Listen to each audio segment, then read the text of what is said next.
Shanoda jumping it up to start off this game. Seniors basketball eliminations. We were wondering about the role and the minutes of Jomel Puno today, earning the start. And it looks like he's playing big, Renzo. Yes, and Coach Yuri designing first play for Jomel Puno to attack that paint area right away. Pero walang espasyo doon. That's why UPN Andrada was the first one to attempt a shot for San Beda. Interesting. As far as I remember, Jomel Puno has never really played the 4, especially to start a game for San Beda. Right. Alam ko naglalaro lang ng 4 to. Kapag may konting adjustment lang, kapag nababagalan si Coach Yuri, dinalaro niya ng big man itong si Jomel Puno para mabilis yung takbuhan nila. And to start the game with a Jomel Puno post-up, that's not something we see often. Well, I think Coach Yuri is just giving him confidence because we're talking about Jomel Puno earlier na medyo nagsistruggle nga for this season. Sahonia throws it out. Jimmy Reyes for 3. Jimmy Reyes drains the outside shot. That's an early 3-point for Jimmy Reyes na talagang maganda ang nilalaro for San Beda. The rookie, EJ Castillo, against the veteran Sahonia. Oh!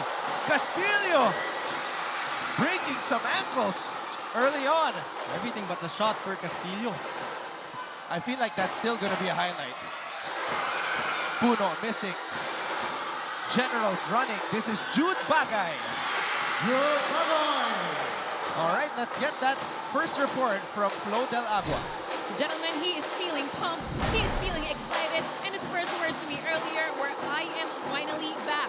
Tama ka, Anton, nakabalot pa nga ang shoulder ni Yukin Andrada for safety reasons. It has actually only been 2 days since he came back to training, but as he also told me, there is no way I am missing today's game. Dagdag pa kasi ni Yuki matapos ang pagkatalo nila last game, his teammates were begging for him to come back. As San Beda also realized their skill set may be complete, but the vibe is different without one Yukin Andrada, a veteran, a team captain, and a glue that holds the pieces together. Back to you guys. Thank you very much, Flo, for that update on the condition of Yukin Andrada. Hindi biro yun, Renzo, na 2 days pa lang siya nakakabalik at nakakapag-ensayo.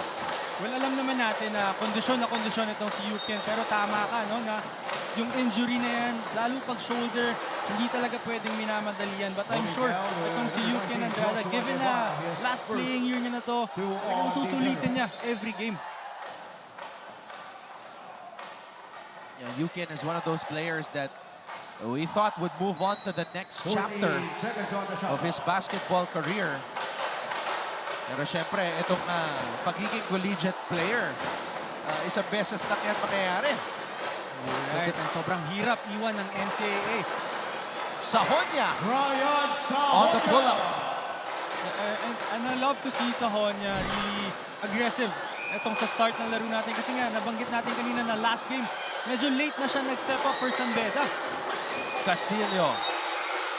And Castillo is able to draw a foul. That was a great attack by Castillo. Napaka-bagal lang, no? Meron siyang sariling pace. Ito yung unang puntos. Sahonia finding Jimmy Reyes. And then, makikita natin, Brian on the pull-up.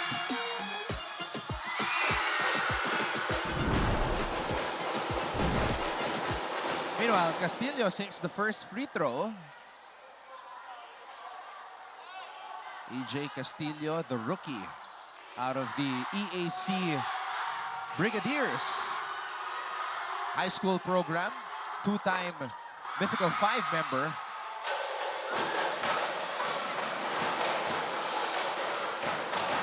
Puno, Andrada. And that's what Jomel Puno was doing a lot in season 99 when he was a rookie, crashing the boards. Well, I was about to say na yun nga, yung Jomel Puno na hinahanap natin the past 3 games ng San Beda.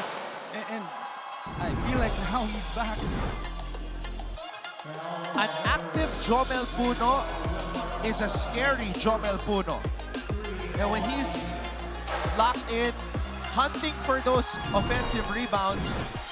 That was the Jomel Puno San Beda had when they won the championship. And there's no stopping Jomel Puno getting that offensive rebound. Lalo na kapag hindi mo na box out ng maaga yan. Because he's very tall, sobrang haba ng arms niya, and he's very athletic.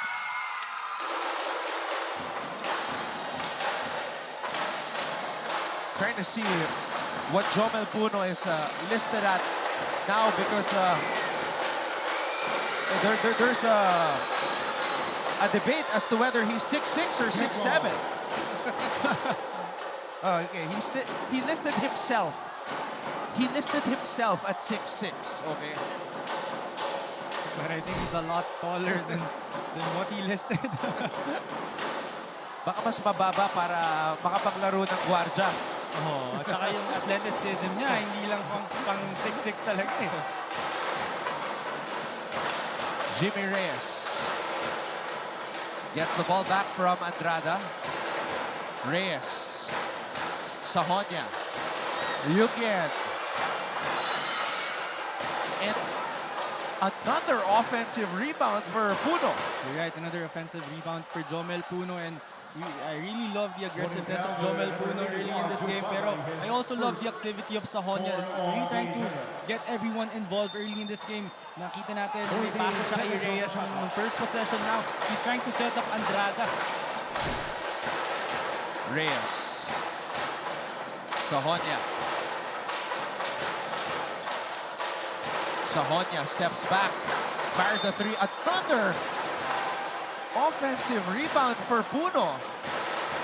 So the gamble of Coach Yuri starting Puno at the 4 really paying off itong early stages ng ball game natin.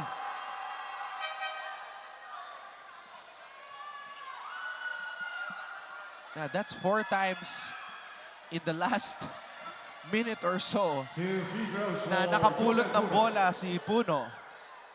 And you gotta love his energy. He's just chasing for that basketball every single time.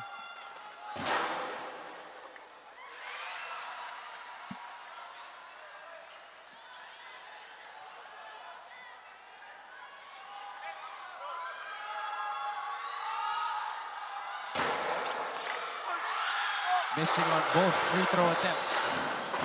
Bagay.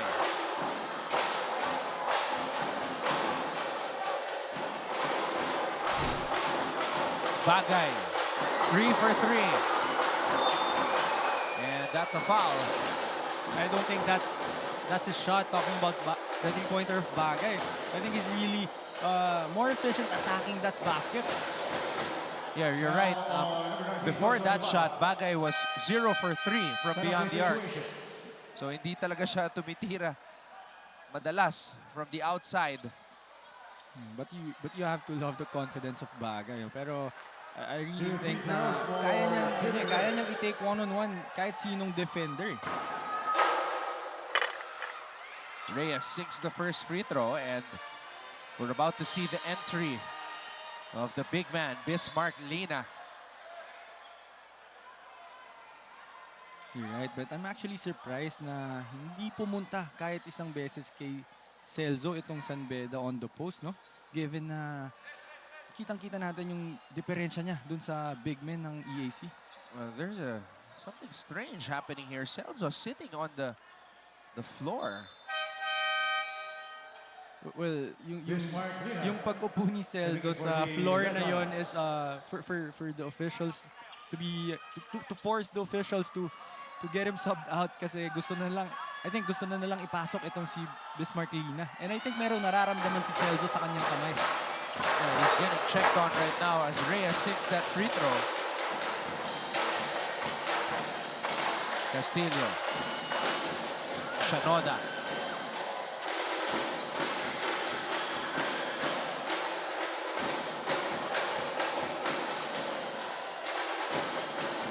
Seven on the shot clock.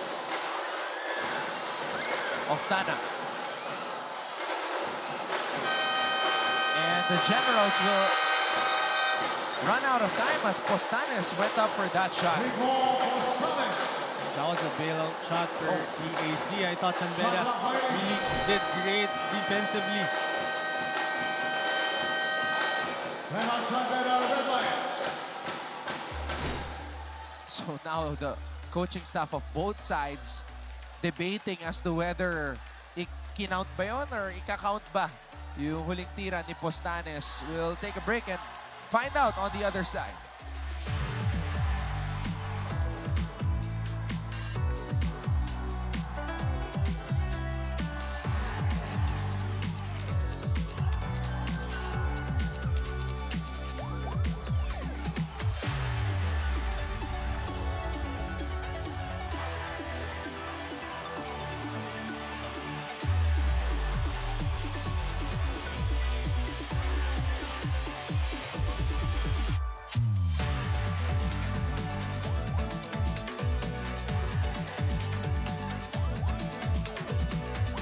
So as of this point, hindi pa rine-record yung huling tinira ni Postanes.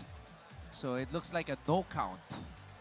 Well, initially from where we were sitting, Renzo, parang late na eh nung tumira si Postanes.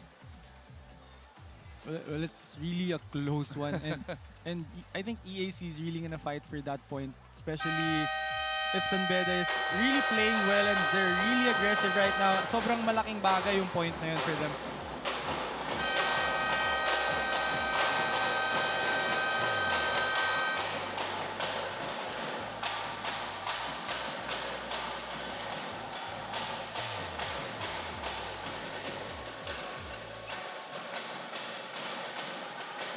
So it is a no count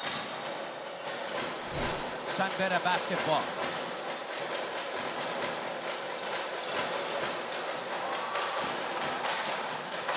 Reyes. Sahonia. Back to Reyes. Andrada. Still trying to get on the board para sa mga medista. Well, I think that's a good adjustment on the side of EAC defensively. After that stoppage, usually, merong mga instructions yan sa mga coaches kung anong irarun eh. And then, na-confuse yung San Beda that time kasi nag-zone sila bigla. Castillo missing. Puno with the rebound.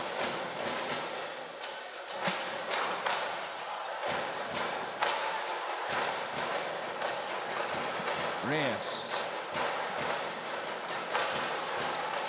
Reyes to Sahonia. Inside pass to Lina. Oh, that's 3 seconds for Bismarck Lina.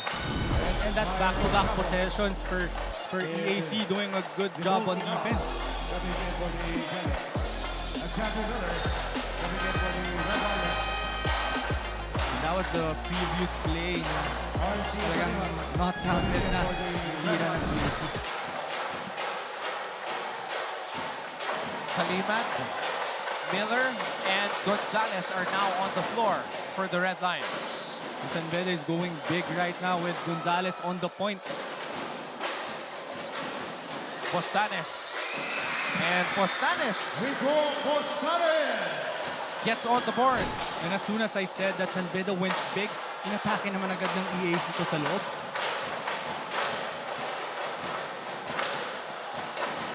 Pinasok na rin ni Coach Gerson Cabiltes. Andrada, his first basket of season 101. That was a great find for Gonzalez. I think that was the third try of Andrada. Oftana on the move. Lina with a steal. Miller.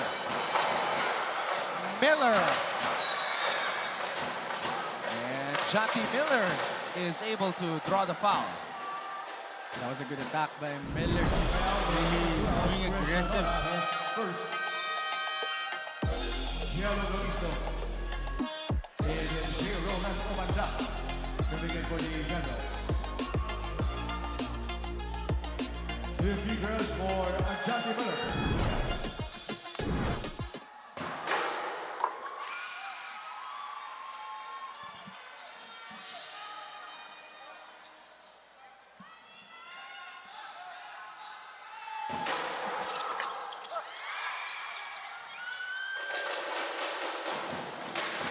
Eight-point lead for the Red Lions.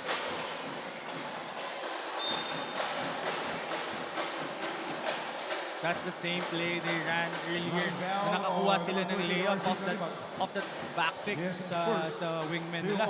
That time, nakakuha naman sila ng foul. Let's take a look at this sequence right here. Postanes and Kalimag, a lot of contact.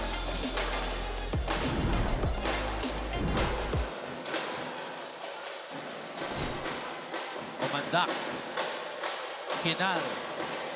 Kinal on the pull-up. And Miller comes up with the rebound. That was a great shot by Kinal. Talagang alam niya na merong challenge sa kanya dun sa three-point area. That's why he took that one dribble before that pull-up. Kalimag. Gonzalez.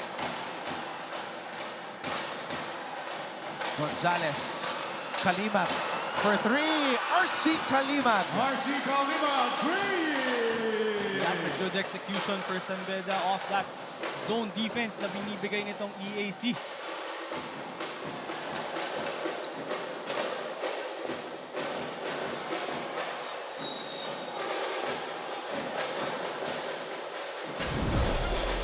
Let's take a look at this.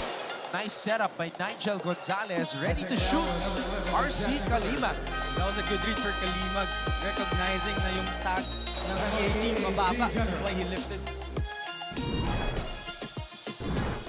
It is now a double-digit advantage for the Red Lions.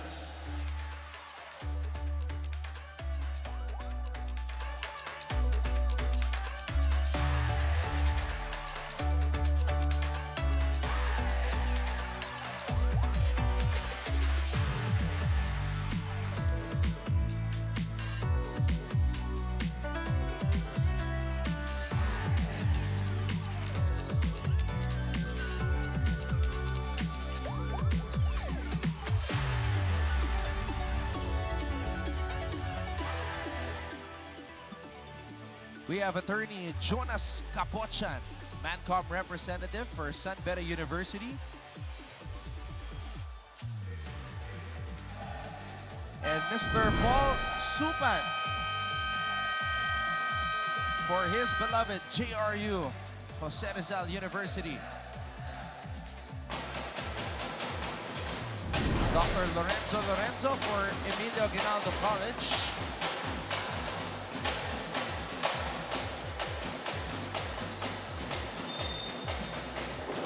14 seconds on the shot. 11-point advantage for the Red Lions. Kinal on the pull-up. And Etule is now in for the first time. It was a tough shot for Kinal. I thought he had the driving lane, but opted to go for that pull-up jumper. Gonzalez missing on that triple try. Miller for three.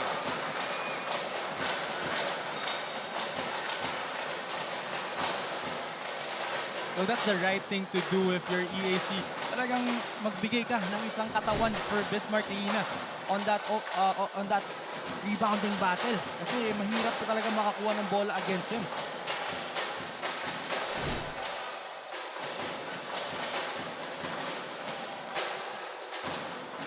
Loristo.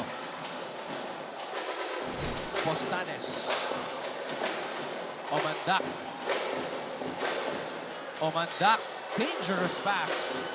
But Nico Kinal finds a way to put it up and in. You're right, that was a dangerous pass for Omandak. Pero nagawa ng paraan ni Kinal. 2 minutes. Etule.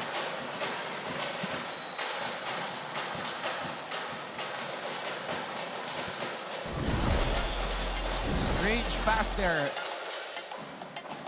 I think there was a little bit of confusion as to kanino pinasa yung bola doon. Kalimag unable to hold on to it. He thought about taking that shot pero nakita niya yung backdoor ni Kinal. Kinal. Ochavo. Kick out. Postanes.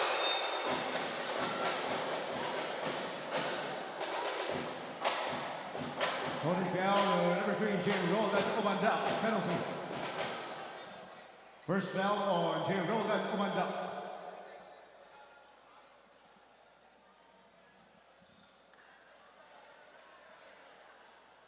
minute and 31 to go here in the first. And Zed Etule 2 free throws for Zed Etule. take 2 free throws.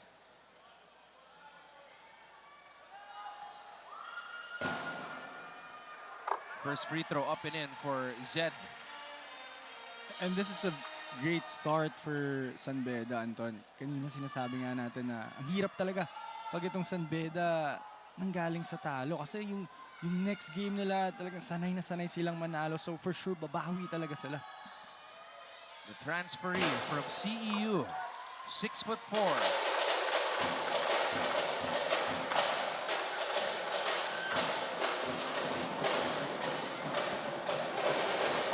Ochavo, Omandak. Kinal with the floater. Nicole Kinal. That was another backdoor play para dito sa EAC. Para kay Omandak and Kinal. And I think na talagang nag-work yun for them eh. Talagang basang-basa na nilang dalawa yung mga ganung sitwasyon. Holding down number 14, Nicole Kinal, penalty. First down on Nicole Kinal. 2 free throws for Zed Etule.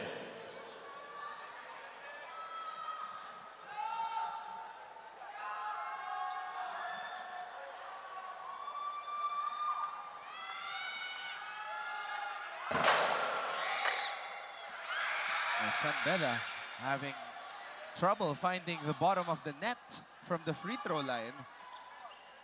I think that's the only problem na meron sila ngayong first quarter. Kasi so far, they're really aggressive executing their offense and they're doing a good job defending itong EAC. Pero yung free throws lang nila.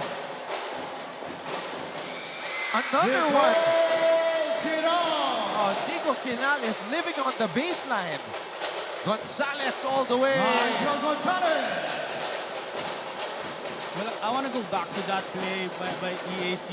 Yung backdoor ni Kinal kasi basa na lang yun. As we see another three-pointer for Nicole Kinal. Pero going back to my point na ang galing na lang magbasa talaga ni Kinal ng binibigay na defense sa kanya ng San Beda. Kaya naka-counter niya lang agad.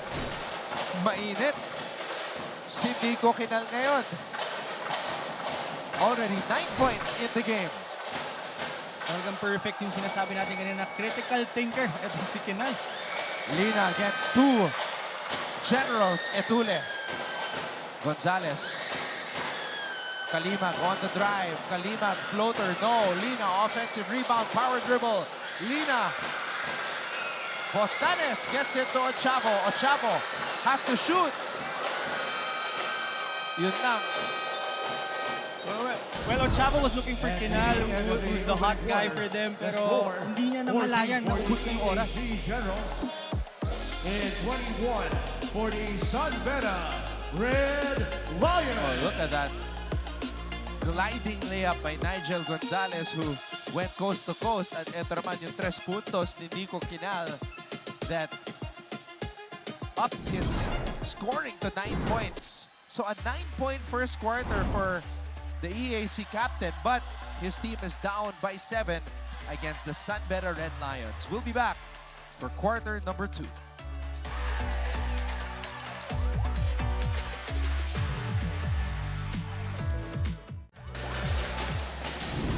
Second quarter is officially underway. Thank you so much for joining us here on GTV simulcast on Heart of Asia.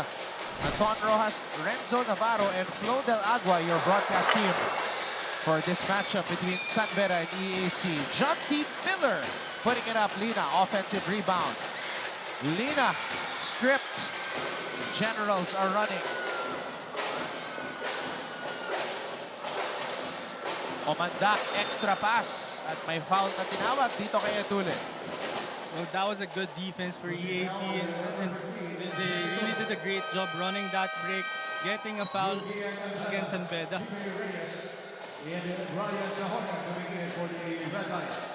Napapansin natin itong si Omandak really looking for his teammates, no? Whenever he attacks, big man siya. He's playing a 4 guy for EAC, pero he's really looking to pass.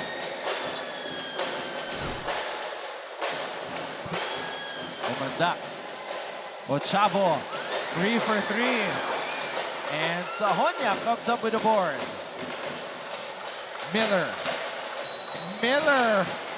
And Jonty Miller will get the bonus.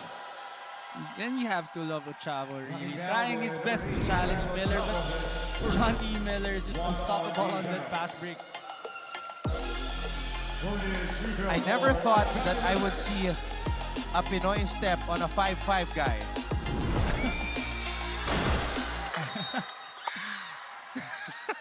I guess the Pinoy step works on all sizes. All sizes.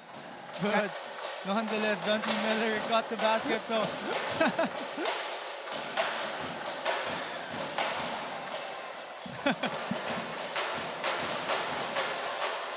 Sila dalawa talaga yung nagbabantayan, Renzo eh. I know, it's very interesting na itong si Coach Yuri nilalagay si Jonty Miller kay Kyle Ochavo. And I think kaya niya nilagay si Jonty Miller dito kay Ochavo kasi kaya naman niya sigurong humabol. And I think na nire-ready lang nila for switching.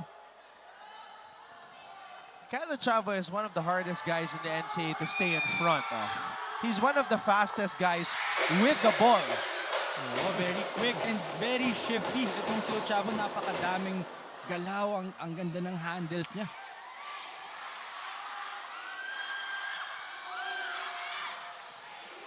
Alright, makibalita muna tayo kay Flo Del Agua.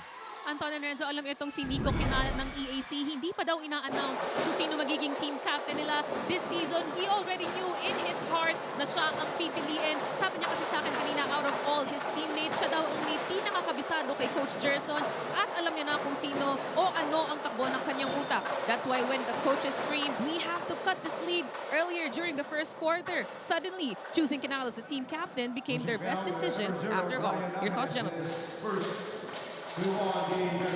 You've been part of many teams, Renzo, and coaches have different ways to reveal or give the news sa player kung paano sila or kung sila na magiging team captain. Oh, pero most of the time, talagang ang pinipili is yung most experienced, which is yun nga sa lineup ng EAC right now, yun si Kinal kasi sobrang tagal niya na dito sa NCAA, so siya yung pinaka may perfect na experience para sa role niya.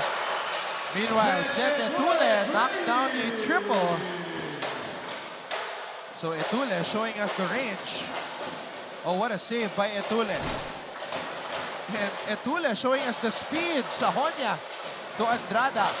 Andrada out to Jimmy Reyes. Reyes to Miller. Miller for three. And Ochavo comes up with a board. Oh, Miller comes up with a steal. Miller is body checked by Ochavo. And that was a frustration foul for Kyle Ochavo because he thought he was fouled by Brian Sahonia on that fast break. And I really think na there was a lot of contact on that situation pero hindi natawag ng referees yun, so you just have to continue playing if you're Kyle Ochavo. Grabe, tindi ng pace. San Beda, I feel, up the pace in that in the last two possessions actually. Going high octane. Well, they actually started this game with that kind of pace. Talagang they're really aggressive, attacking that paint area, giving out those extra passes. Kaya meron silang mga 3-pointers na nakukuha. And I think that's also one thing na na-realize na tong San Beda na start pa lang ng game, they really have to be aggressive.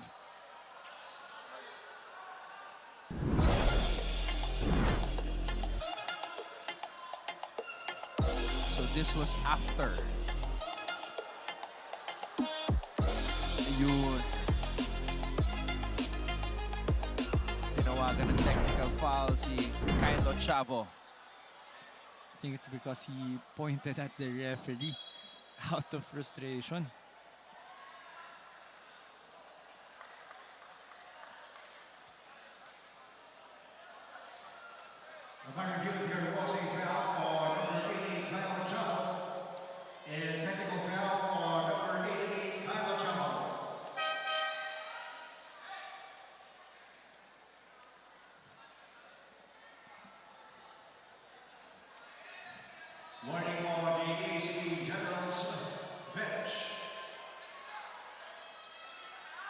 Taking ball on free throw for Johnny Miller.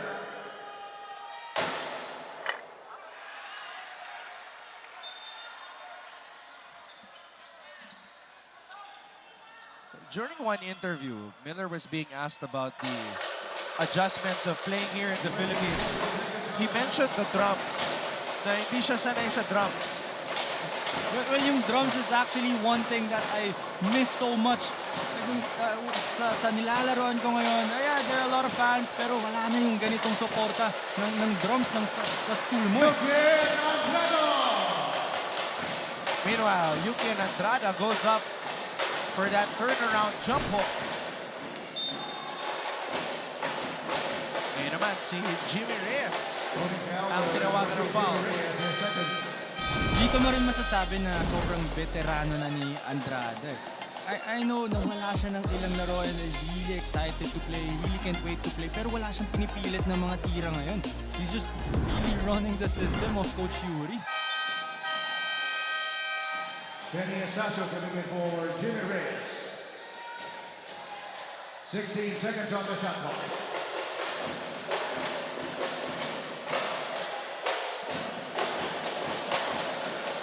A 13-point lead for San Beda. Oftana for three. Sahonya with the board. Well, I thought Shanoda was wide open down low after that Spain action, hindi lang nakita. Kenny Estacio ngayon ang pinasok, Renzo. Ganun kaganda yung nilalaro ni Reyes for San Beda.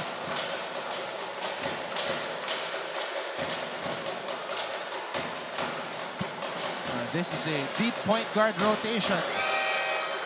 Jomel Puno with another offensive rebound. And this is scary for the rest of the league na nakita natin na nagising na itong si Jomel Puno.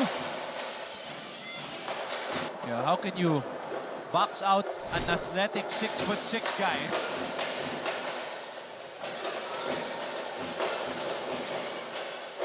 Oftana. Loading it up from the free throw line. So that was a better execution for EAC. That time, nakita nila si Shanoda after that Spain action. That's why nung nag-collapse agad yung defense ng San Beda, nakita ni Shanoda itong si Oftana for that short jumper. Sahonya. Sahonya. Etule.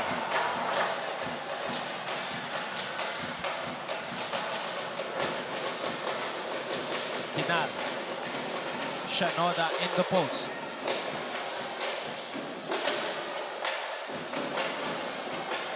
Shanoda to Oftana. Oftana pulls up.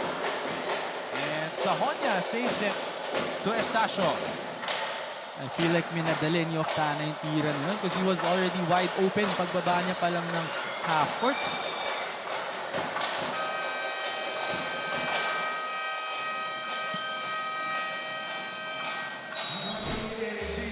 Coach Gerson Cabiltes calls a timeout. San Beda leads EAC 30-17.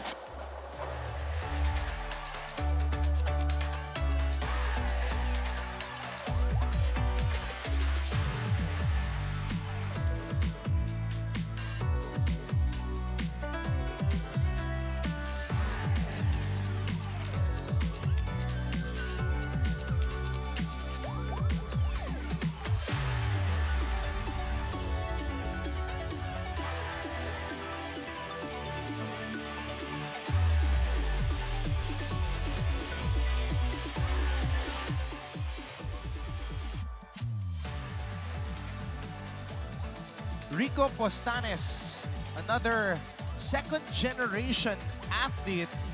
His father, Edgardo Dodong Postanes. What a career he had playing in various leagues like the PABL, the PBA, the MBA, PBL even. So it's always nice to see yung next generation of athletes. You're right, second generation player na pala to. Kaya pala, first quarter pa lang nakita natin kung paano siya mag-compete sa San Beda. Talagang may kita mo na may lahi na basketball player talaga. Yan, anak ni Edgardo Dodong Postanes for the Long-time basketball fans watching right now.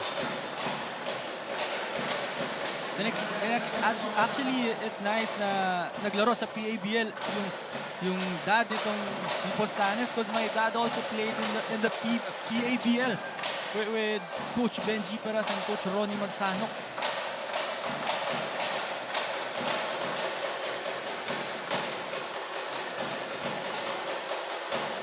Estacio.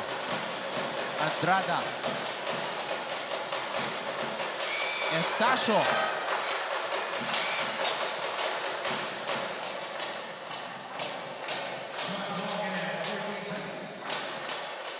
Well, Estacio had to take that shot kasi 2 seconds na lang yung remaining sa shot clock nila. So I think na maganda yung depensa ng EAC sa kanila ngayon. Sahonia. Throws it out to Penny. Sahonia for 3. So yung change-up ng defense itong EAC working for them right now. Talagang nako-confuse yung San Beda eh. And Sahonia comes up with the rebound.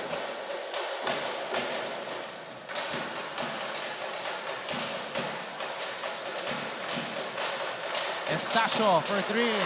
Penny Estacio. For 3. And you have to love the confidence of Estacio kasi that was his 3rd try on the 3-point area. Hindi pumasok yung unang dalawa, but still with full confidence taking that shot.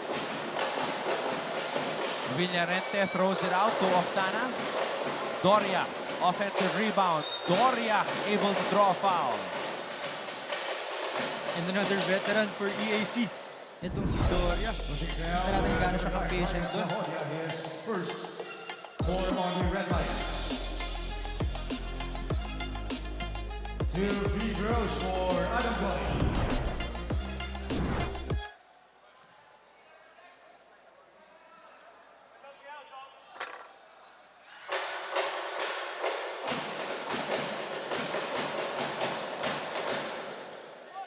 Four minutes and 27 seconds remaining in the second.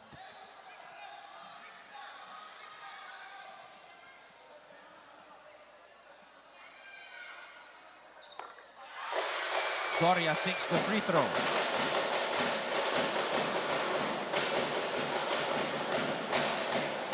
Now EAC applying full court pressure. It's really something that they need to do if they want to catch up in this game. Kasi San Beda is really playing well. Sahonia.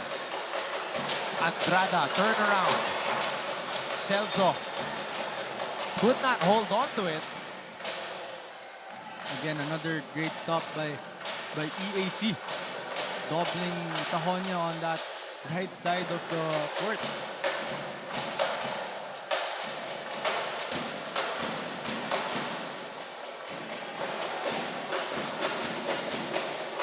Doria. Angeles. Oftana mula sa kanto. And Sahonia.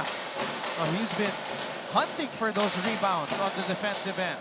You're right, but EAC really looking for that cutter na meron sila from the weak side. Meron ng 5 rebounds si Brian Sahonia. Ganun siya ka-aggressive for this game. He really wants to get this win for San Beda. 2 free throws for And it's also a big guard eh. Kaya yan talaga yung mga kaya niyang gawin for San Beda. He really has to get those rebounds and run the break for San Beda. Yung mga teams natin sa NCAA na kakagaling sa pagkatalo, fumiflex na eh. It started with Mapua with that lopsided win against San Sebastian. And then today, Arellano flexing against LPU, exceeding that margin of victory that Mapua established. And now, San Beda is way ahead against EAC in this game. Well, that's the right approach naman talaga for every team na after mo matalo, instead of instead of ma-frustrate ka, instead of malungkot ka with that loss, kailangan talaga isipin mo na lang kung paano ka babawi. Yung next play na mentality talaga.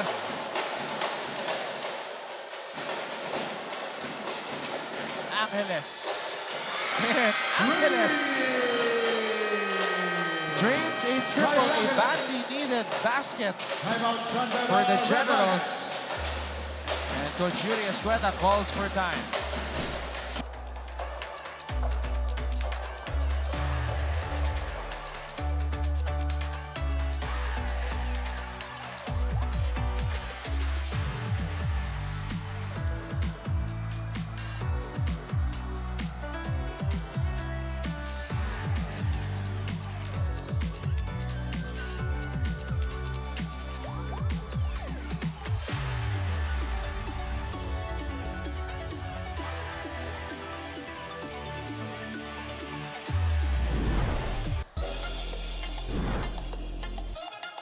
Let's take a look at this last play right here of Tana. Nakita si Brian Angeles. And Angeles is able to convert.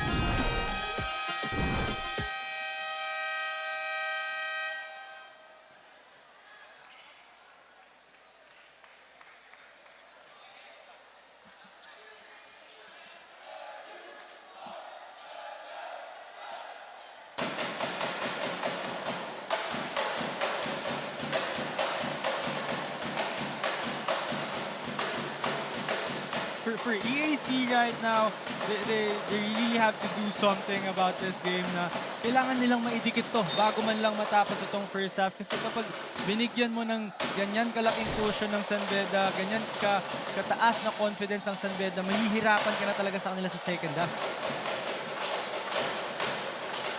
They have to get some stops. And they're switching up the defense. Andrada. Oh, San Beda just figuring things out as they go along. There's no problem for San Beda kahit switching up defense pa yan. As long as nandyan si Yukin na nakakita na ng maraming kinds ng depensa na kayang-kaya niyang basahin at basagin. Doria.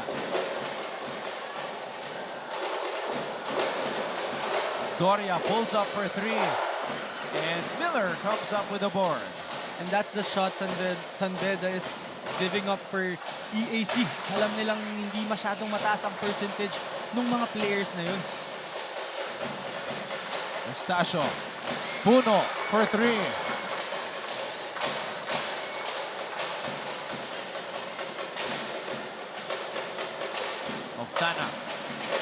Oftana. Angeles.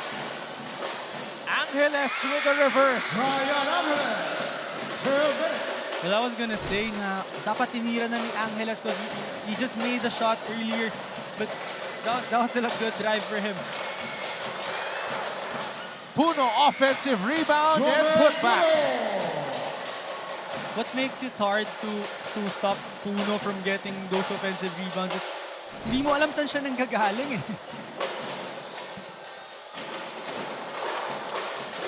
And Puno comes up with another rebound.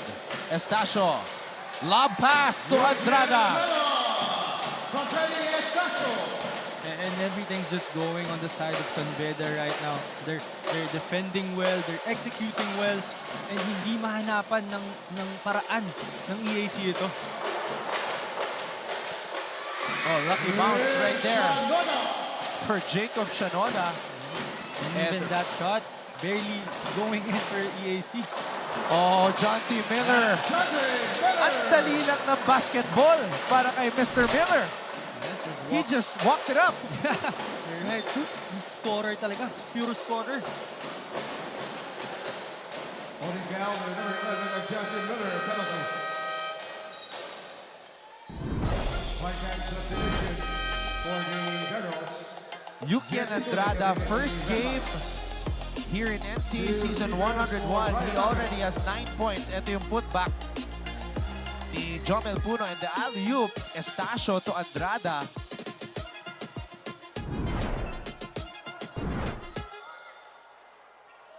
Pagkatapos nun, yung pull-up ni John T. Miller. Simpleng pull-up. Oo, tapos walang reaction from John T. Miller kasi it's something that he does every day. But I want to go back to that play, yung alley-oop kay Yuki Andrada. It's something that you don't see every day.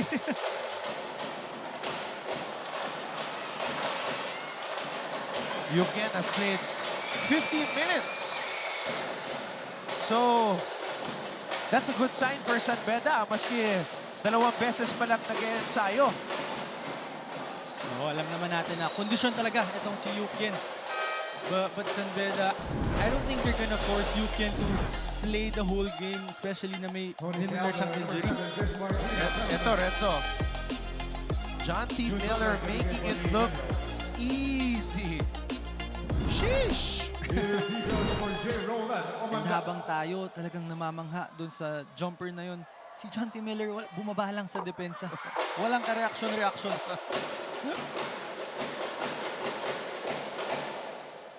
Si John T. parang yung yung ginawa niya doon, para siyang dayo na pumunta sa isang basketball court.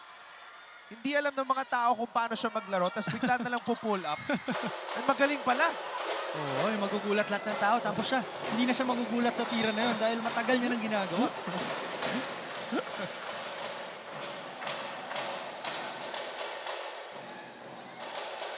But it's interesting, no, for EAC na ngayon lang pinasok itong si Tolentino. One of the veteran guards na meron sila in their lineup right now. Seconds on the shot clock.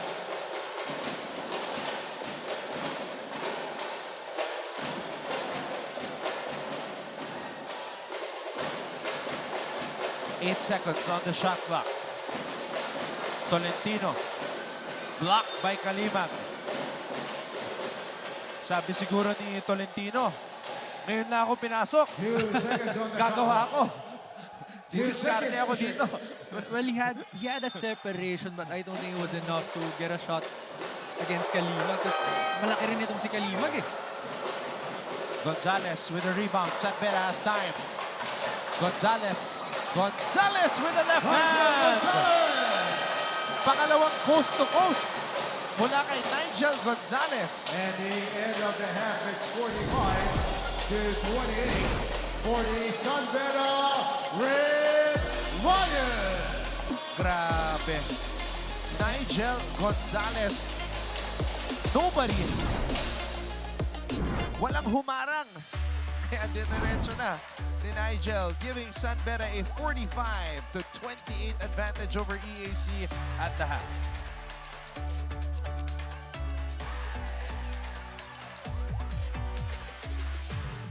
Ito yung malaking weapon na hindi pa masyadong magamit ng San Beda. At ngayon, nadagdagan pa ng isa pang mabigat na weapon, si Yuki Andrada. Oo, and we can't wait na makita yung very healthy na Yuki Andrada. And Castillo again draws another foul.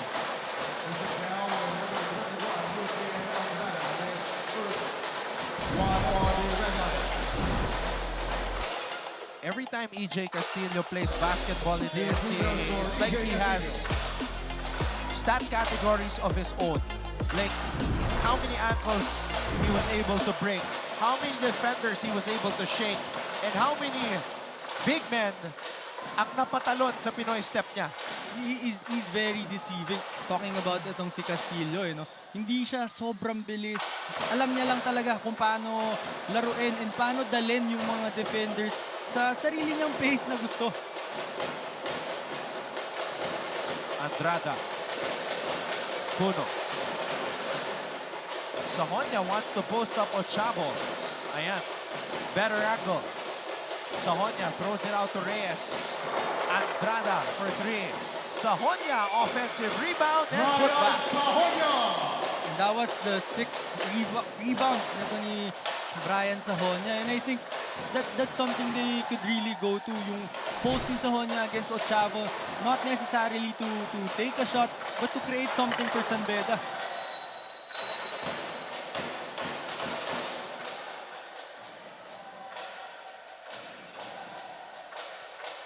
Let's get an update at courtside from Flo Del Agua. With 13 personal fouls in the first half, intelligent defense ang ulit-ulit na hinihingi ng EAC coaches mula sa kanilang mga players. But in times like this, kung saan malaki na ang kalamangan, sabi sa akin ni Rico Postanes, he also remembers the lessons from his father. Stay in front of your man with arms wide open na hindi agad-agad nabubuwag. Yan daw ang napanood ni Rico mula pa nung bata siya kapag sinasama siya ng kanyang tatay sa mga games. At dito sa second half, para kay Rico, ngayong dikdikan ang kalaban sa kanila. He keeps the reminders not only from his coaches now in EAC, but also from his father and greatest mentor. Back to you, gentlemen. Go naman, Renzo. What's the best advice that you got from your father, who was also a player in the PABL? Well, sa dad ko kasi, ang lagi niya lang reminder sa akin is yung size namin na mas maliit talaga kami sa lahat ng makakalaban. Most of the time kami yung pinakamaliit. So I just really have to find a way na maging effective pa rin, maging relevant pa din for your team para nandun ka lang sa court kasi mas maraming malaking players sa'yo eh. So ano yung reason ba't ka gagamitin ng coach mo, ba't ka kukunin ng team na to? So you have to find a way na maging relevant pa rin for your team. So, kumbaga, like he gave you that perspective na this is who we are and just find a way to, as you said, like make an impact. Oo, and yun yung yun naman yung importante sa basketball eh. Kasi yung coaches mo, they're not gonna ask you to do everything.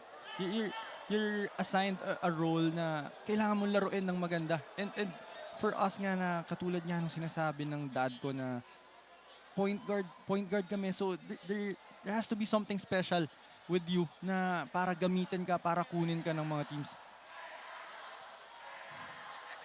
Must have been a great moment, no? Nung nag-junior NBA ka. I'm sure your dad was pretty happy about that. Oh, and I think that was the first time na may ganun ako kalaking team na nasalihan eh. Kasi I think I was 14 years old that time. I wasn't even playing in the NCAA yet. Nasa Team B ako ng Golden Staglets that time. So napakalaking bagay nun for me as well. Di lang sa dad ko. Yeah, that's the first time I actually heard about you sa junior NBA program. 14 seconds. 47-29. San Beda still ahead. Reyes putting it up and Omandak nearly losing the basketball. Castillo pulls up. Reyes with the rebound.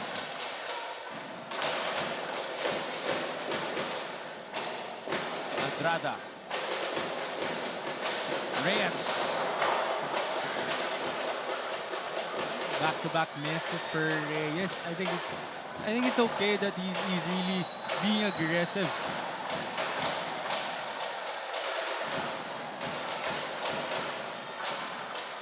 Holding down on number 1, Jordan Puno, his first 3 on the Red Lions. Coach Yuri is adamant about that last ball. Okay, tignan niyo yung banggaan ni Bagay ang 18 Puno seconds dito. on the shot clock. Oo nga. Well, it happened right in front of Coach Yuri. That's why he was really mad na ganun yung nakuha nilang tawag.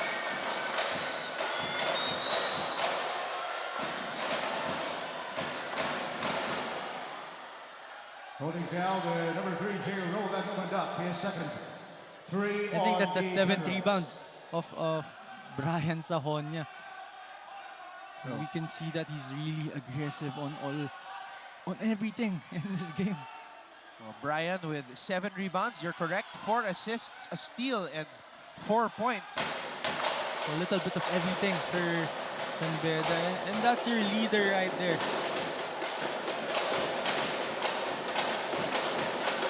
Puno. Reyes. Andrada, binigay dito kay Brian. Celso. Reyes. Celso. And one of the rare times na Shot clock violation. naubusan ng oras ang San Beda. Oh, a little bit too unselfish that time. I thought Brian Sahoni had the shot already. I thought Reyes had the shot already. Pero they were really trying to look for the best possible shot that possession. Kaya naubusan sila ng oras.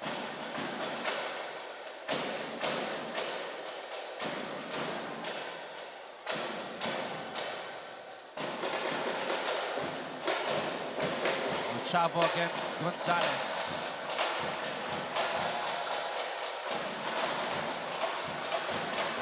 Parang nanggigigin si Bagay kay Puno eh. Oh, he believes he can really take on Puno, which is a lot bigger than him. He asked for that post-up. Nagbabanggaan pa sila dito. Oh, even on the defensive end, itong si Bagay talagang gustong i-challenge si Puno kahit wala pa siyang bola. Atrada. Oh, no. Ayan, kanina pa natin napapansin yan. Nagbibigayan. Puno at Bagay.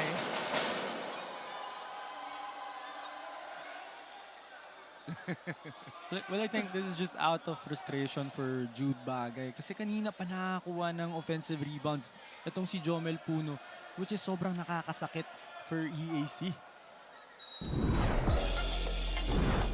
Interesting to see what the officials will decide here. His third personal in number 1, Jomel Puno, his second. Resulting to a jump ball. So double foul ang tinawag dito. Nagtataka lang si Jomel kasi yung forearm tumama sa liig niya. Oh, I think merong second motion na I don't think it was enough contact for the referees to call something.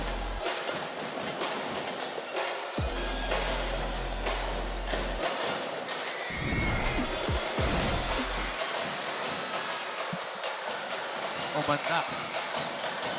Sahonia. Gonzalez. Puno.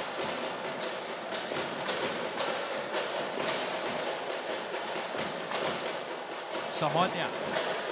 Yukien for three. And Castillo with the rebound. Another great execution for San Beda. Just missing that shot. Oh, wow. Ochavo finds a way. Kyle Ochavo. Timeout, San Beda Red Nakalusot. Lions. Timeout, San Beda.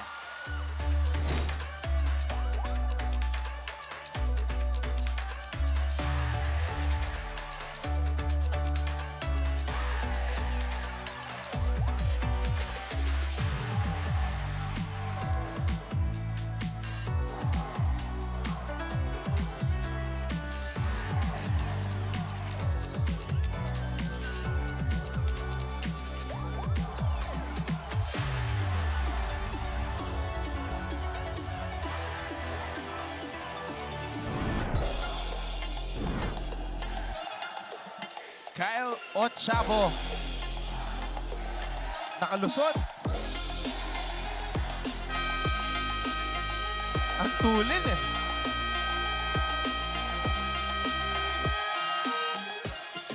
And this reflects what you were sharing earlier about the teachings of your dad. Na, don't let your size limit what you can do on the court. Yes, you have to find a way to like change the situation eh. Yung disadvantage mo, try mo siya gawing advantage mo.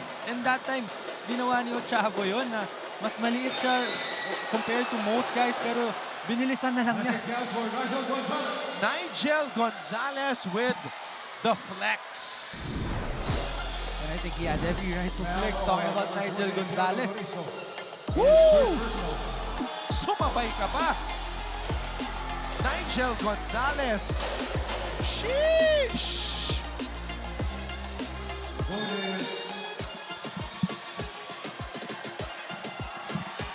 And that was against a much taller guy.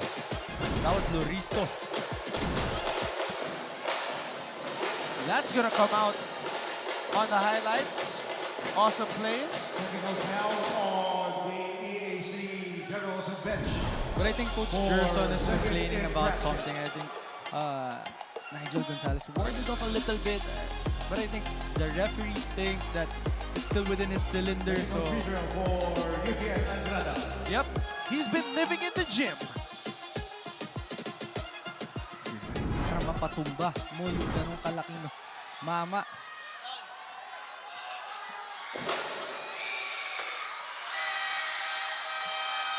Shanoda coming in for the Generals.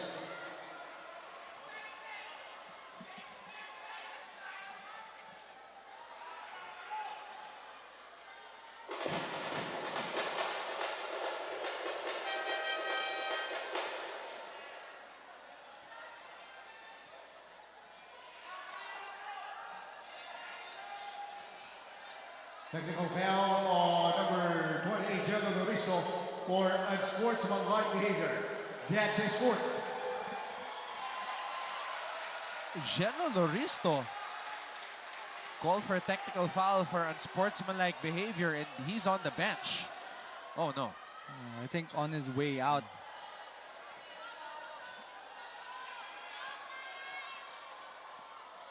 And I think the last time we covered San Beda, I think I said na ito yung nakakatakot na lineup for San Beda. If they play Puno on the 3, because they're very big and at the same time they're very quick. Shooting the bonus free throw is Nigel Gonzalez. So look at Jello talking to our referee.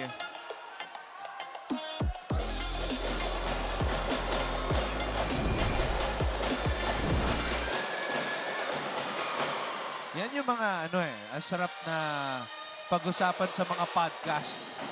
Oh, pare, bakit ka ba napikon? Ano ba ang nangyari doon? Just to be able to hear both sides, no?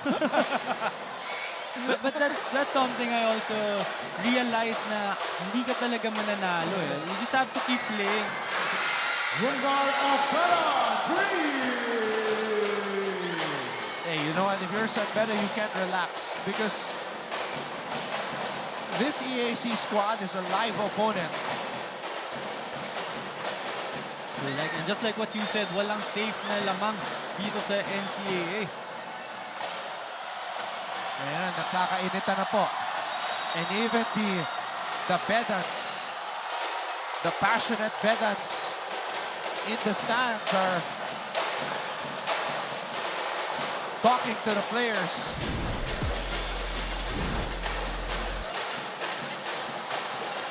Oh.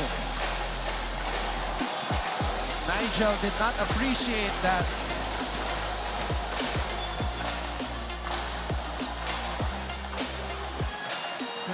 Well, I don't think Oftana was really trying to hurt Gonzalez kasi nasa ere na siya eh. So hindi niya na mapipigilan yung momentum niya going down. It's just that there was too much contact. Kaya nag-react itong si Gonzalez. Now, number 91, Wilmar Oftana, and a technical foul on number 91, Wilmar Oftana. His third personal.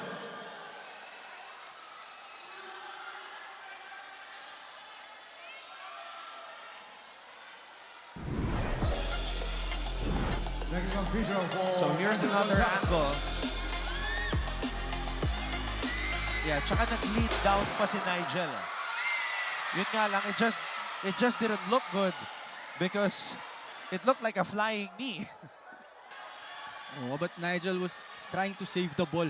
Kaya siya napayuko ng konti while itong si Oftana already jumped. Kaya nasakto lang yung tuhod niya doon sa ulo ni Nigel.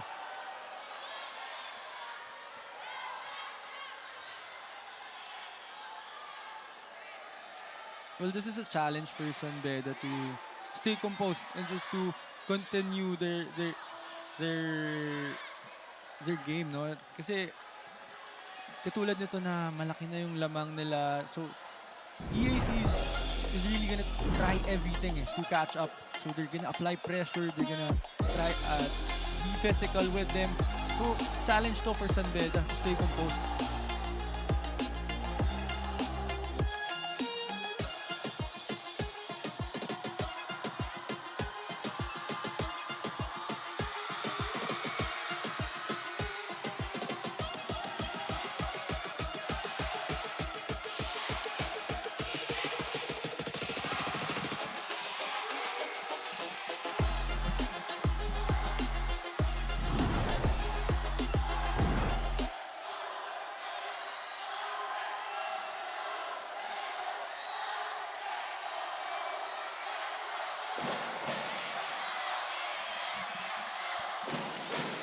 So this is a long review.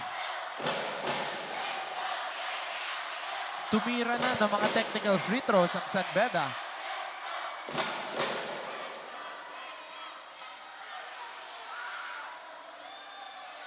Nigel coming over to Oftana. Nagkamayan na yung dalawa. The two primary players involved that resulted in this long review that is still ongoing.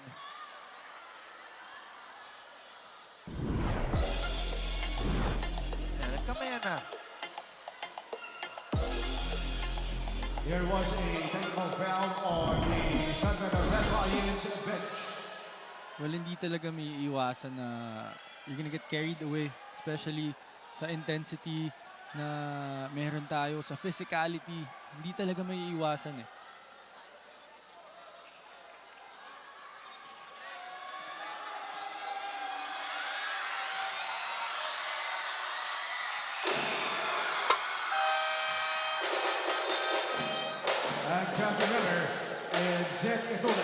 So Miller and Etule checking in for Sahonia and Andrada.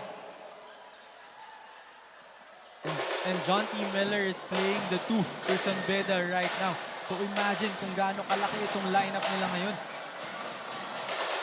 John T. Miller, 6 rebounds and 5 points today. Oftana. Castillo on the pull-up. Short, Miller.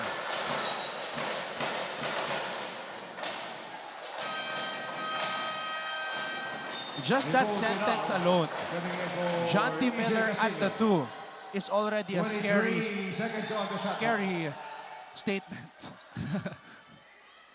I mean, for his size, 6'4", and you're playing the 2 position in the NCAA, you have the physical advantages on almost every situation.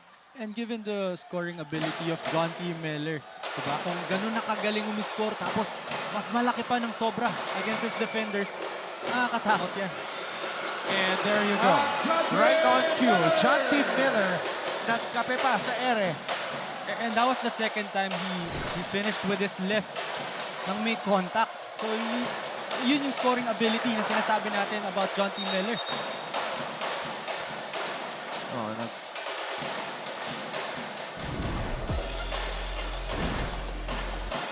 Puno recognizing that John T.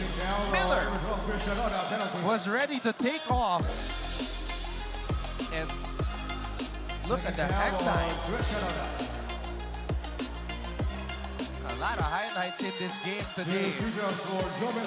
And imagine Jomel Puno running the break for you and giving an assist to John T. Miller. If they were in North America, that's how they would be playing. Puno at the 1, Miller at the 2. Kasi si Jomel, uno talaga ang gusto niya eh. It just so happens that here in the Philippines, masyado siyang malaki. Binawasan niya pa nga yung height niya eh. But you're right, talagang yung skill set nito ni Jomel Puno and yung approach niya sa laro is a guard talaga eh. Phil Canadian. John T. Miller from California, so it's that Phil Phil Can connection. Second foul on Bismarck Lina. 2 free throws for Wilmar Oftana.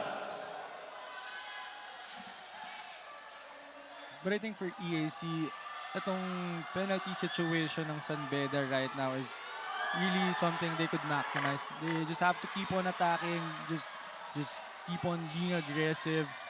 Makakuha sila ng maraming free throws. They have an opportunity to score with the time not running. Malaking bagay ito for them kapag ma-maximize nila to.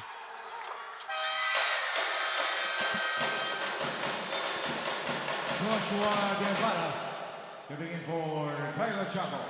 Devara coming in for the first time here.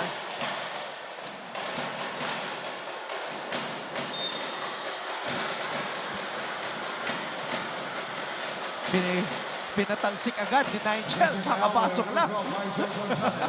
Masyadong malakas yung tulak nito ni Nigel Gonzalez. Pero itong si Devara talagang defensive player to eh. RC Kalima coming in for Jobel Puro. Siguro, naisip ni Nigel, may na pinasok, malamig pa to. Napasobra lang yung tulak ni Nigel doon.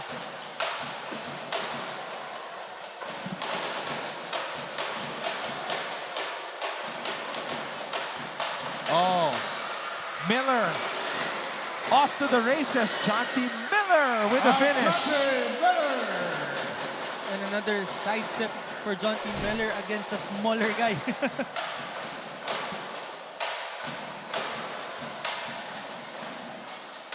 Jonty Miller with 9 points now. And that's a foul on Miller. Yung laro nitong si Jonty Miller, parang effortless basketball.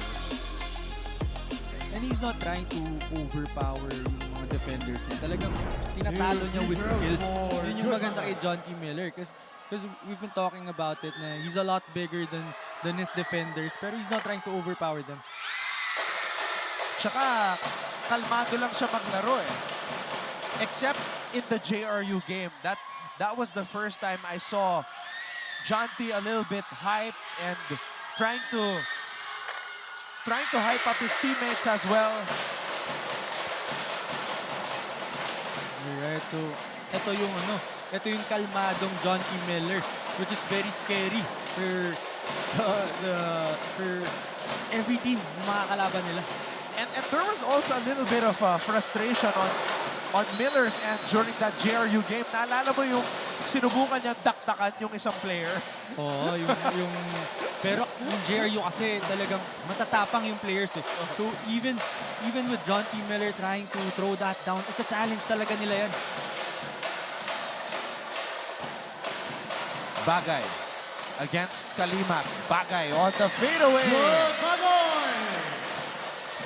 And I think this is something that worked for EAC, their previous games. Talagang yung post-up ni Bagay, yung isolation niya na ngayon lang pinuntahan itong EAC against San Beda. Bismarck Lina. Bismarck hasn't gotten a lot of post-up opportunities today. That's actually his first basket as we see this fadeaway from the post. Mula kay Bagay. Well, I think the reason why na ito pa lang yung unang mga puntos ni Bismarck Lina is yun talaga yung sinubukan i-cover ng EAC. That's why they're playing the zone.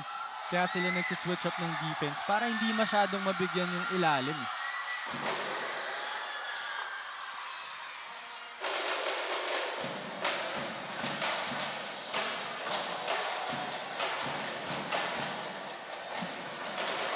Guevara. Loristo. Back to Kinal. Kinal for three. We haven't mentioned Kinal's name in a while. Yes, after that, 9 points in the first quarter. Medyo nag-slow down yung si Kinal. Yeah, he hasn't scored since that 9-point opening period. Maganda rin kasi yung coverage talaga dito kay Nico Kinal. Guevara. Guevara on the pull-up. Miller with the rebound. And Jonty Miller was the one who challenged that shot by Guevara, pero he was also the one who grabbed that rebound. Nagtaka nga ako eh. Kasi 'di ba, normally ang tinuturo pag nag-challenge ka, ikaw yung babox out doon sa shooter. Pero siya rin yung rebound. Ang bilis. So yung activity nitong Miller and Sahonia, yun talaga yung nag-work for San Beda right now. Miller with 8 rebounds in this game as San Beda leads by 20.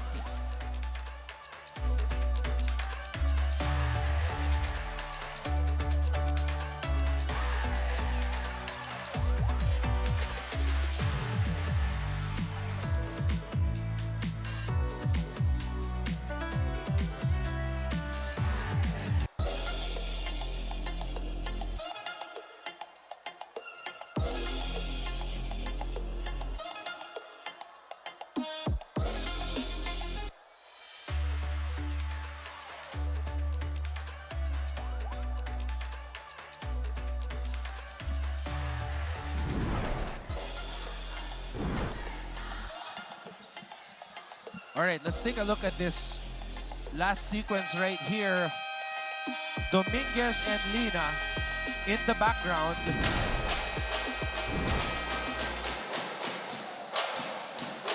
Well, they've been at it talking about Lina and Dominguez. Earlier, Dominguez was trying to post up Lina, kaya medyo nagkakakiskisa na sila dun. Shooting 2 free throws is Bismarck Lina.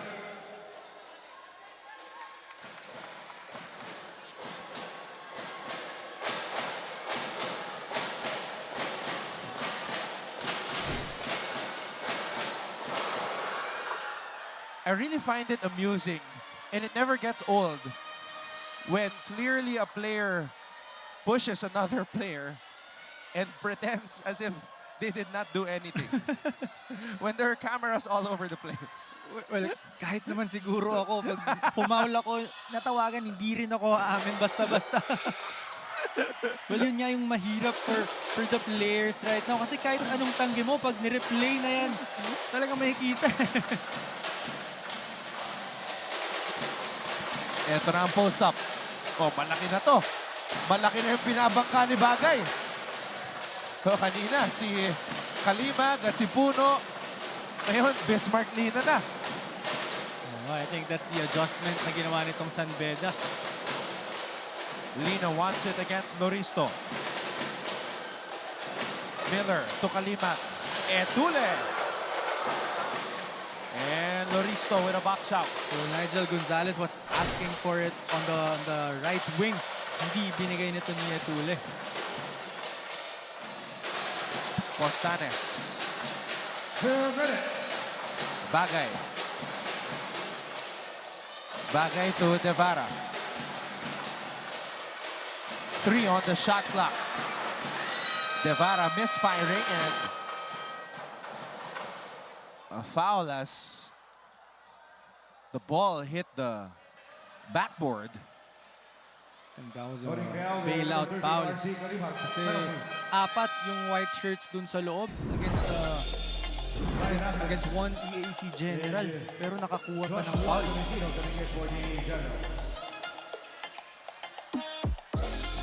That's another example of what you were saying. Hawak ni Kalimag that time.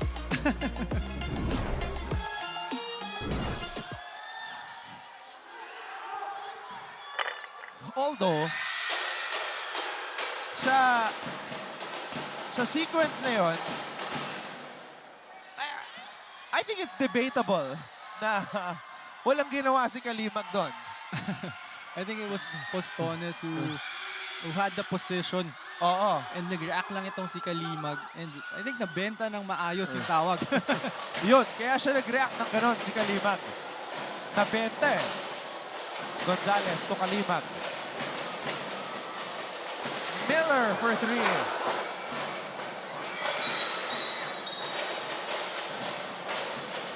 Referee signaling a double foul between Etule and Angeles. Well, that's tough for EAC because I thought Angeles did a great job boxing out. Itong si Etule.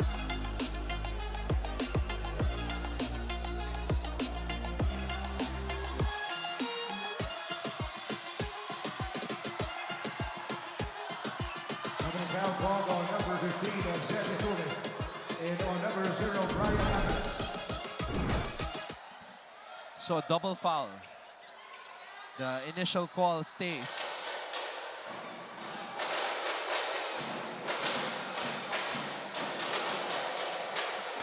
Miller ang nakatao kay Tolentino. Loristo. Loristo. Tolentino on the pull-up. Joshua Tolentino, 3! And this is the reason why I was saying earlier na it's very interesting na hindi ginagamit itong si Tolentino because I know this guy, I played against him and he can really score and contribute for EAC.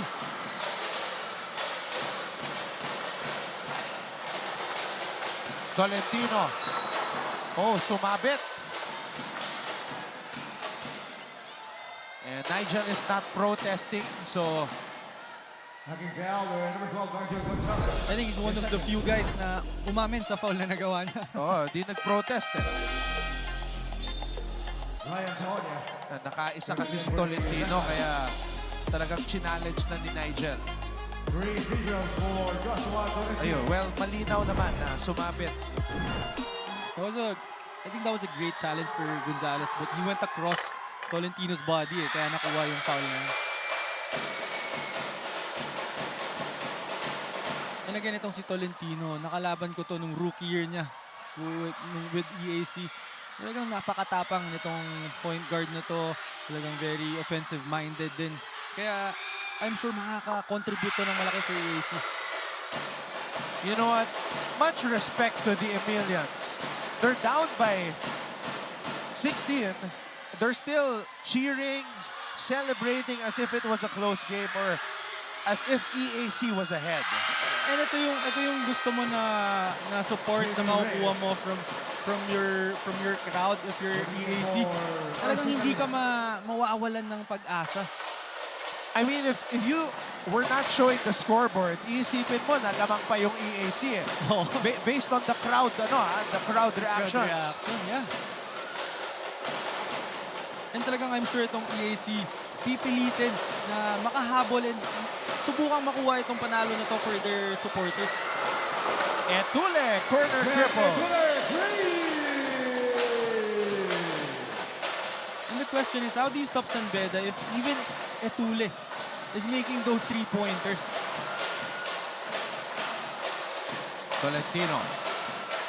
Tolentino. Too strong. Etule with a good box out. Sahonia.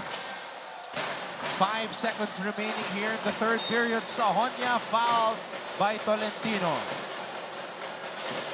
So that's going to be 2 free throws for Mr. Sahonia. You're right. With only 2 seconds left in the clock, you gave up a foul. And kay Sahonia pa, binigyan mo siya ng 2 free throws to end this quarter.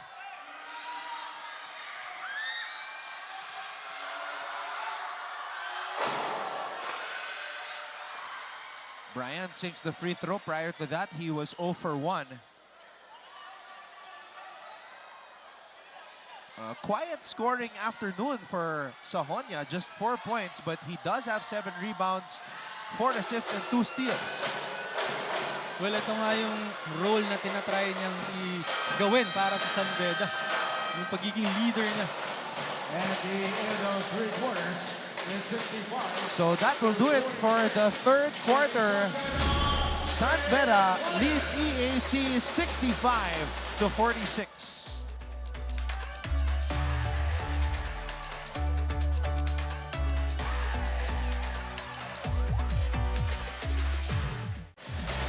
One of the most physical games we have seen so far here in season 101.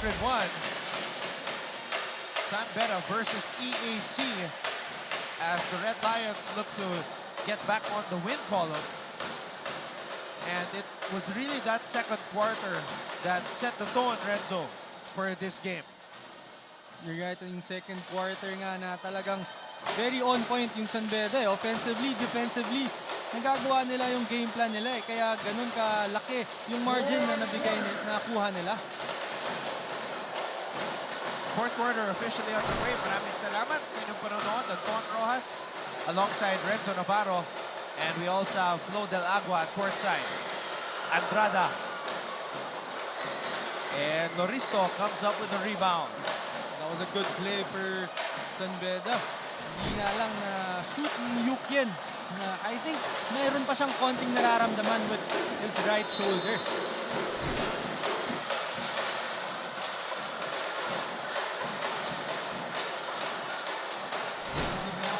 And the coaching staff is asking Yukien if he wants to be taken out. And I think Yukien decided to sit this one out first.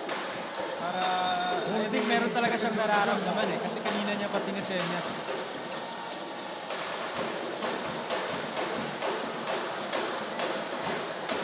But despite not being 100%. Yuken Andrada, 9 points today, plus 19 when he's on the floor. And that's Yuken Andrada. Shot clock, violation. He really does a lot of things na hindi mo makikita sa stat sheet eh. Yung presence niya lang doon, the way na mag-execute siya, he reads the situation. That's what Yuken really does for his team. Celso. Holding foul, number 14, he closed it out. And again, we were talking about it earlier. EAC is really trying to be physical on San Beda, but as soon as that foul was called, Ryan Sahonia signaling on his bench na okay lang siya.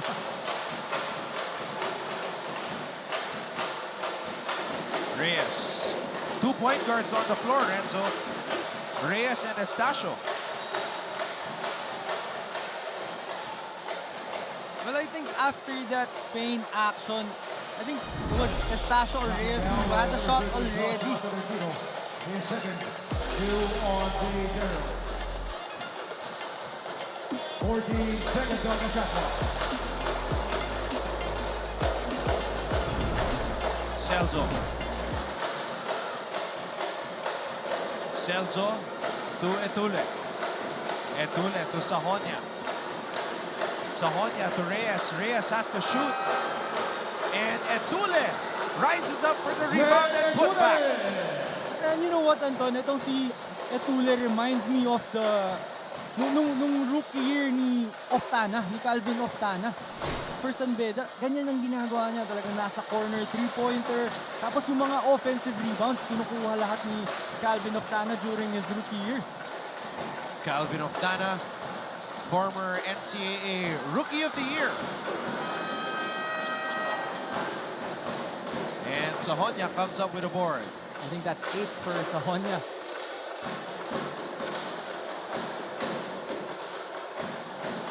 Brian from the free throw line. I think Brian was too open that time kaya hindi niya na-shoot. Mas sanay siya na may depensa. Pareha sila ni Deo Cuajao. Si Deo, aminado siya eh. Mas gusto niya yung medyo ma-challenge eh. Well, for those players kasi na talagang mga dead shot shooters, when they're working out on those shots, talagang ini-imagine nila na may defender yan eh. Kaya pag biglang wide open sila, minsan mas masama pa yun for them. Coming in for Zeditole.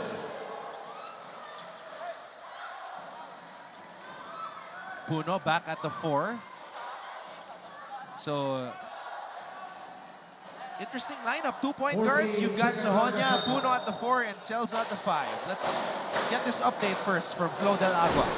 Early in the season, maraming betista ang naglalala kung ito na ba yung team na kayang mag-champions this season. And at that time, one major missing piece ay ang kailangan na si Jomel Puno. But with his presence today, it is obvious that Jomel may have started the season late. But as he told me a few minutes ago, the important thing is I am here now. So with San Beda recalibrating right in front of us, let me ask this again. Ito na ba yung team na kayang mag-champions this season? Well, it's far from over, but the scoreboard now could give us an idea. It's on and Renzo. A lot of people were saying that this lineup that San Beda has going into season 101 is championship caliber. Well, this is a very deep lineup, and with the system that they have, if everybody buys in, talagang malayo mararating nitong squad na to. Sahonia. And the good thing about season 101 is there are a lot of teams that you can say are championship caliber. Yun nga yung maganda sa teams natin yun, and with the format as well. You really can tell kung sinong hindi mo talaga alam. As early as now, merong mga maganda yung tinatakbo na teams. We have Perpetual, we have JRU, we have CSB, but I don't think you can really say na merong favorite na merong magdo-dominate Castillo spins. Castillo against two white shirts. EJ Castillo, the footwork. So that's a great move by Castillo. Very creative and very crafty with that move. Miller.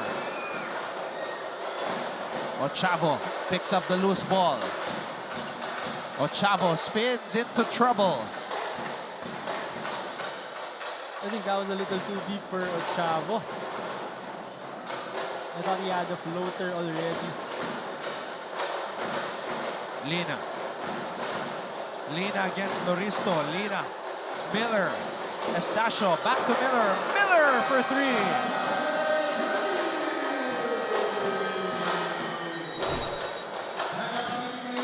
Shanti Miller with 12 points to lead all scorers.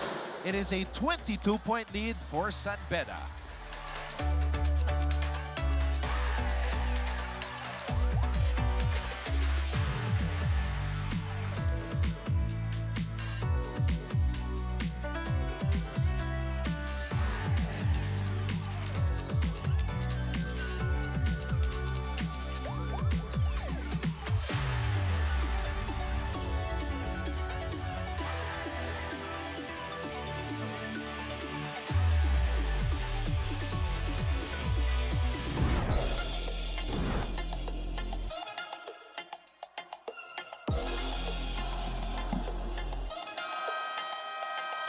EJ Castillo scoring against two of the biggest players on the San Beda side, Lina and Puno, and then on the other end, the extra pass to Miller.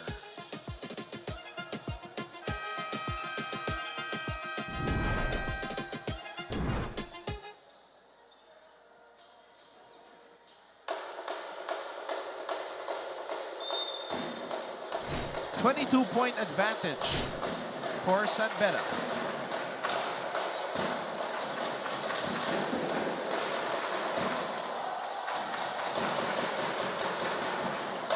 Castillo. Castillo pulls up. Loristo is fouled. That was a very gutsy shot by Castillo. Shooting in front of Jomel Puno. That was a great rebound by Loristo. And then they need a lot of this. Talking about EAC Generals, kailangan nila ng maraming possessions.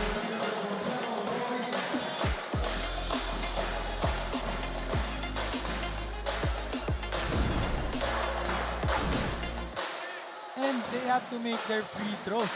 Kasi ito yung ito yung perfect situation for them. Naka-stop yung time pero meron silang opportunity to score.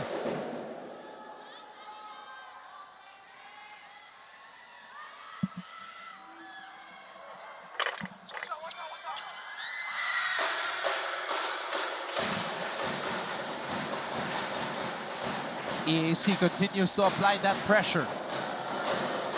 Puno. Estacio pulls it out. Reyes. Miller. Bismarck. Bismarck against Loristo. Puno. Penny. Penny has to shoot. Penny puts it up. And it's EAC basketball. Oftana atake, and that's going to be two free throws for Wilmar Oftana. And I think Coach Yuri is complaining na hindi yata tinira ni Oftana yung bola. So I don't think Coach Yuri agrees na dapat two free throws to.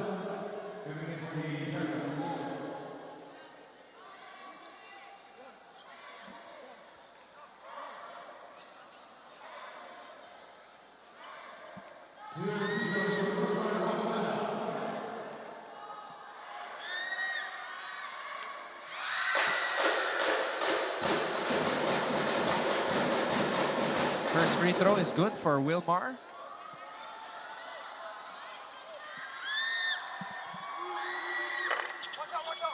Miller with the rebound.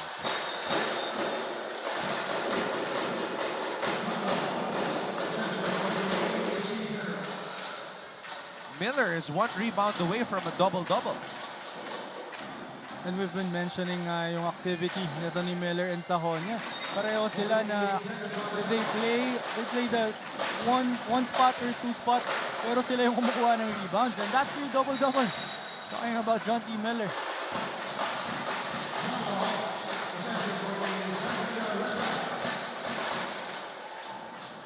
San Beda has out-rebounded EAC 52-34. Well, that's really one thing na magaling itong San Beda. They really control the boards. And even their last game which they lost, talagang sila yung nanalo sa rebounding battle. Reyes Tolina.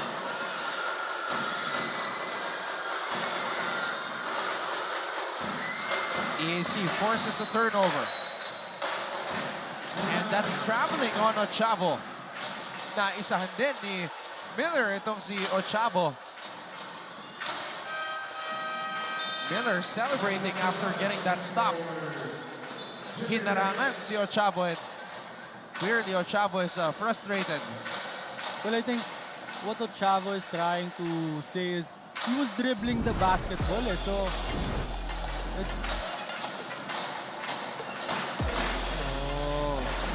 I think naipit yung bola sa tagiliran ni Ochavo kaya may traveling. Bismarck, double team.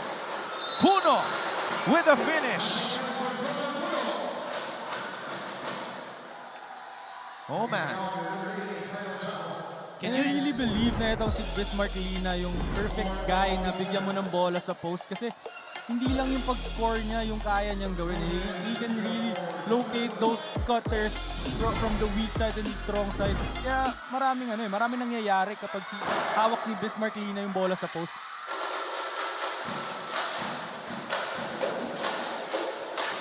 Jomel Puno, 3 for 7 from the free throw line today. He has 9 points and 6 rebounds though. Still his best game of the season, Renzo. Ito na nga yung inaantay natin lahat na pagbabalik ni Jomel Puno na miss ng San Beda their previous game against JRU. And sabi nga ni Flo kanina na medyo late nag-start itong si Puno, but the important thing is here right now. And I'm very excited sa mga next games pa ng San Beda. Lina, double team. Ayan na naman. Jomel Puno. And that's going to be a foul right there. Same play, Renzo. Oh, very simple, no? Yung post lang kay Bismarck Lina. And kanina ko pa nga sinasabi na itong si Bismarck Lina, he's very smart, he's very patient. Kaya nakikita niya yung mga ganong cutters.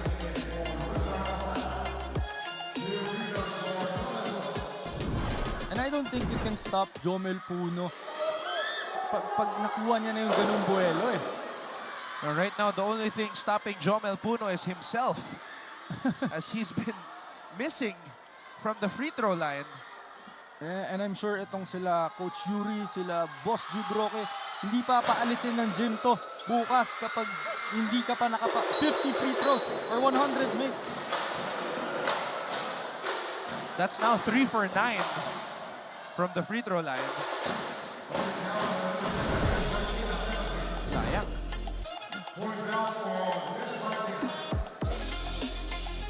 Bismarck Lina tinawagan ng foul. Both teams are already in the penalty. With 3 minutes and 35 seconds remaining here in the fourth.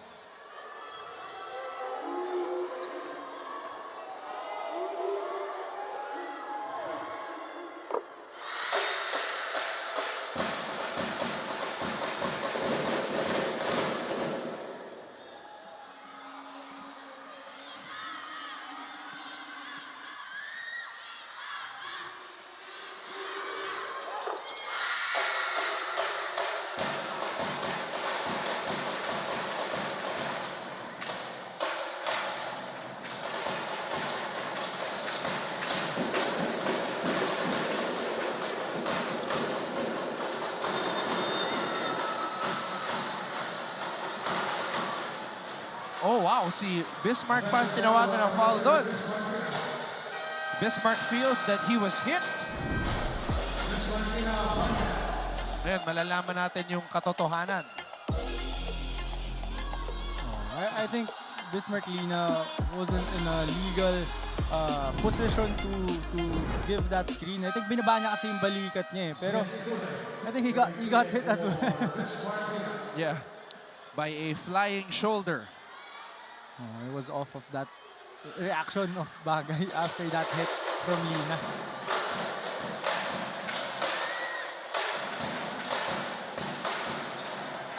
Bagay in the post. Bagay. Now this guy is a physical player. And I said earlier na ito nga yung pinupuntahan nila their previous games which worked for them. Pero this game kasi sa San Beda, I don't think meron siyang kayang kunin na mismatch eh. Talking about Jude Bagay. Miller. Effortless.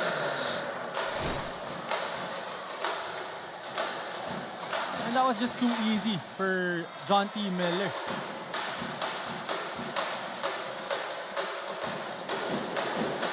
Ochavo.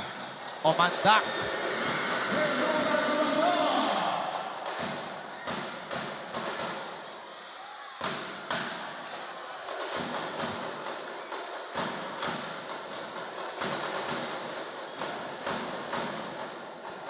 Miller from the corner.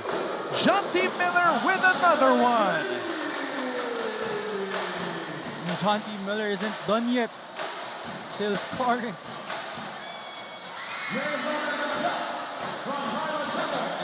Back-to-back baskets for Omandak off of the assist of Kylo Chavo.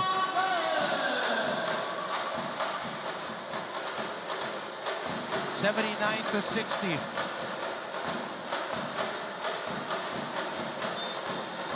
And that's traveling on Estacio. Again, that was another shot for Estacio. Sana, I think he was wide open already. Too small, sabi ni Jonty Miller.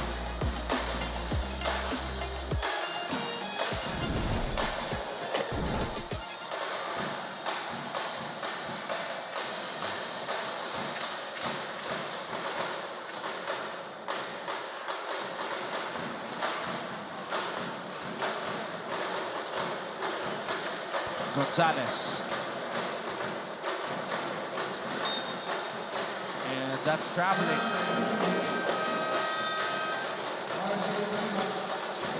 But you also have to commend itong EAC, no? They really tried to slow San Beda down. It's just that napakaganda ng execution kasi ng San Beda eh. And talagang they came here in this game very prepared and ready talaga to play against EAC. Ochavo. Etule.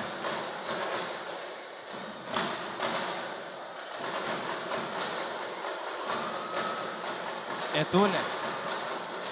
Back to Gonzalez.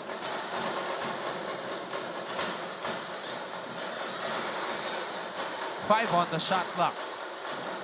Kalimag. Could not connect with Songkuya.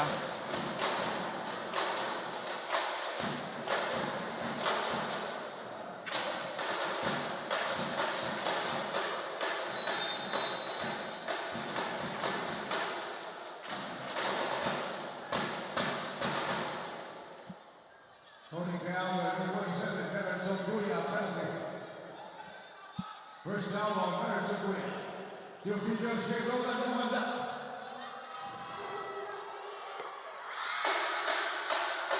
So looking up at the schedule of San Beda, Renzo, ang susunod na mga kalaban nila ay Mapua. And sobrang gandang laro yan na paparating, especially with San Beda playing this way. And we hope na mas healthy na Yukin Andrada yung makikita natin for that game. I'm sure that's gonna be a great one for all the NCAA fans and for both teams as well.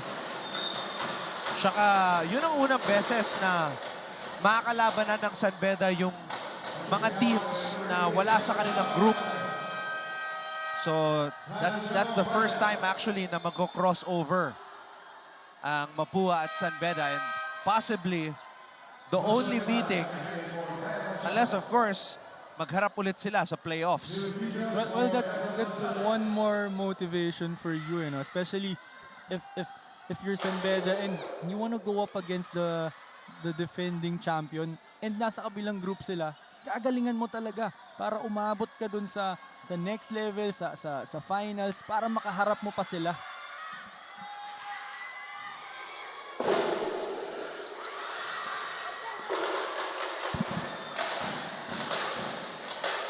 Omandak.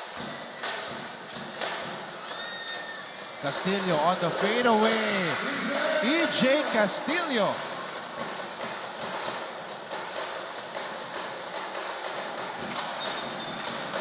Oh, pumaul pa.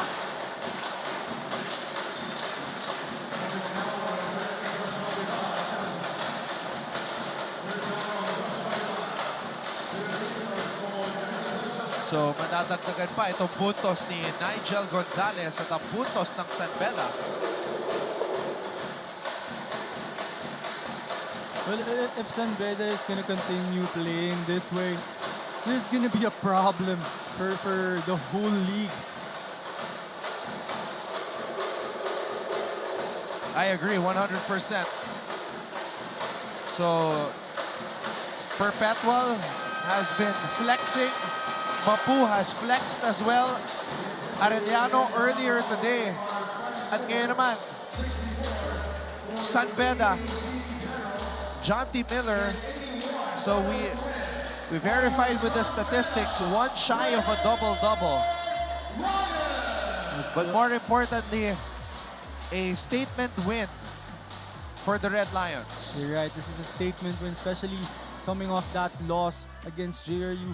John T. Miller really responding very well for San Beda. Yeah, I like what that moment between Ochavo and Miller. They hugged each other. They went to battle. And yun yung respect na binigay ni John T. kay Kyle. Na kahit 5'5 lang si Kyle, di ba? 6'4 si John T. Hindi siya basta-basta magpapatalo dyan. That's why you also have to comment Kyle Ochavo na yung fighting spirit niya talaga, yung competitiveness niya. And I think yun yung magandang kinontribute niya for EAC this game na